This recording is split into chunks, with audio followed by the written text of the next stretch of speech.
вакилони маҷлиси намояндагони маҷлиси олии ҷумҳурии тоҷикистон дар иҷлосияи якуми ғайринавбатии маҷлиси намояндагони маҷлиси олии ҷумҳурии тоҷикистон давати шашум ки имрӯз таҳти раёсати раиси маҷлиси намояндагони маҷлиси олии ҷумҳурии тоҷикистон Маҳмадтоир Зокирзода баргузор гардид, лоиҳаи қонуни ҷумҳурии тоҷикистон дар бораи афъро қабул карданд. қонуни ҷумҳурии тоҷикистон дар бораи афъ нисбат ба доираи васеъи маҳкумшудагон ва шахсоне ки парвандаи онҳо таҳти таҳқиқ, тафтишоти пешакӣ ва дар баррасии судӣ қарор доранд татбиқ мегардад. лоиҳаи қонуни мазкур шахсони зеринро аз ҷавобгарии ҷиноятӣ ва адои ҷазо пурра озод мекунад.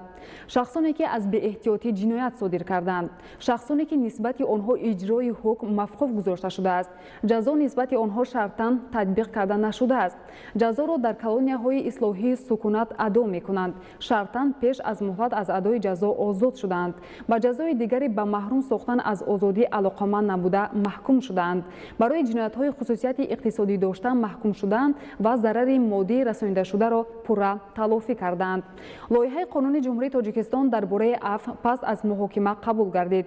раиси маҷлиси намояндагони маҷлиси олии ҷумҳурии тоҷикистон Маҳмадтоир Зокирзода дар поёни кори иҷлосия аз номи тамоми вакилон ба асосгузори сулҳу ваҳдати миллӣ, пешвои миллат, президенти ҷумҳурии тоҷикистон муҳтарам Эмомалӣ Раҳмон барои пешниҳоди чунин қонуни мукаммал ва инсондӯстона ибрози миннатдорӣ намуд.